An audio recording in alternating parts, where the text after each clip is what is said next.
Seven Bases of the Mind. Now let us refresh the knowledge that the great master, Luang Pu Wat Pak Nam, has taught us about the seven bases of the mind.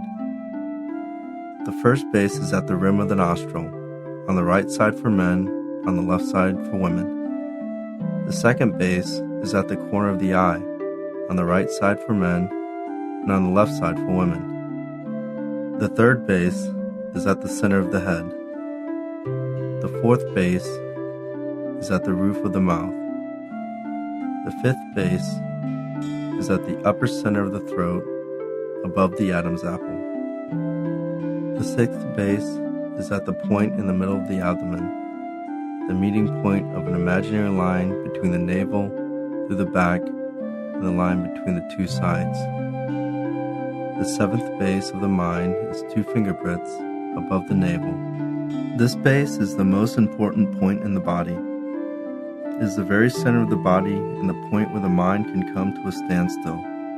The first to the 6 bases are the paths or the resting points of the mind.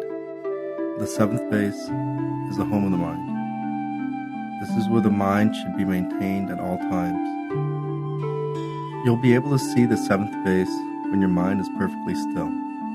However, as a beginner whose mind may not be still yet, just be aware that it is located in the middle of your stomach, 2 fingers breadths above your navel, or simply imagine that it is somewhere in the middle of your abdomen, somewhere that is easy and comfortable for you to imagine.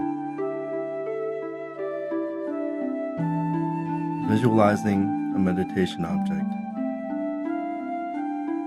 The Great Master gave us a good technique for visualization. To imagine a crystal clear sphere that is totally flawless, as clear as a polished diamond, the size of your iris, as your object of meditation. Bring your mind to settle at the center of the crystal clear sphere at the 7th base of the mind. Recite the mantra, Samma Arahang, Samma Arahang, Samma Arahang, as you visualize.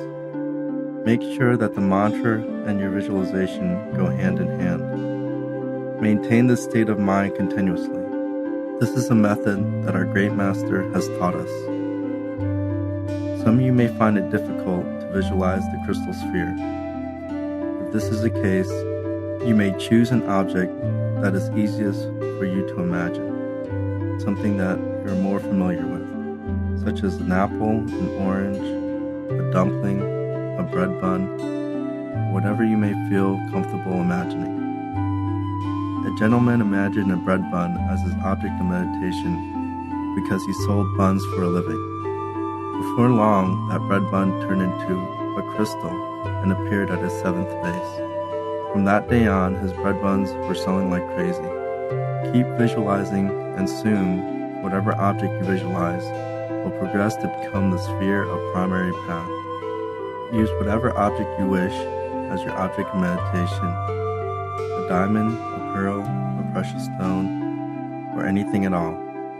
But make sure you visualize in a nice and easy way, continuously. You may choose to recite the mantra along with your visualization or choose not to. This is up to you. If visualization is not for you, then you don't have to visualize. Visualization may not be for everyone. Some of you may feel tense or uncomfortable using this method, or you may put too much effort into making it happen, to rush it or to squeeze out the image. If this happens, then this method may not be suitable for you. In this case, you can forego the method of visualization. Instead, simply relax your mind at the 7th base or its whereabouts. Relax your mind quietly with a happy mood. You may feel like reciting the mantra, Samma Arahang, to appease your mind, or you may just want to keep your mind still without reciting the mantra. Either way is fine. Still your mind quietly, calmly, and comfortably. Relax all your muscles and your senses. Your mind gradually becomes spacious, light, and radiant. Darkness is your friend.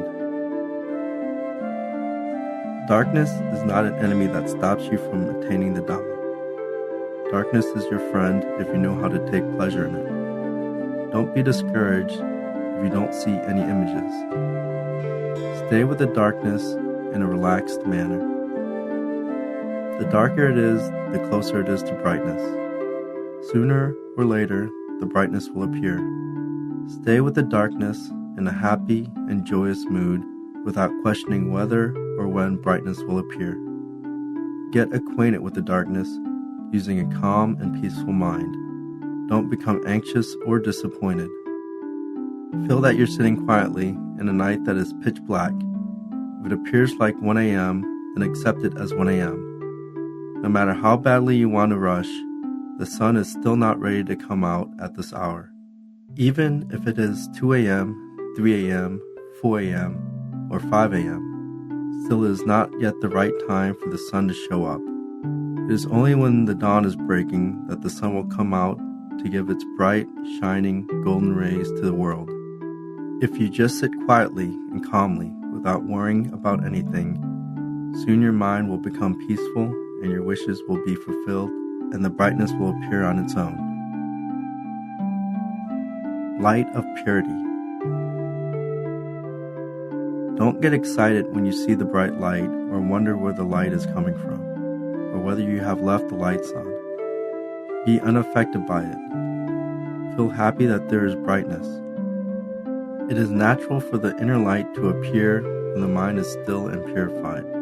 The same way it is natural for the golden rays of the sunlight to appear with every breaking dawn.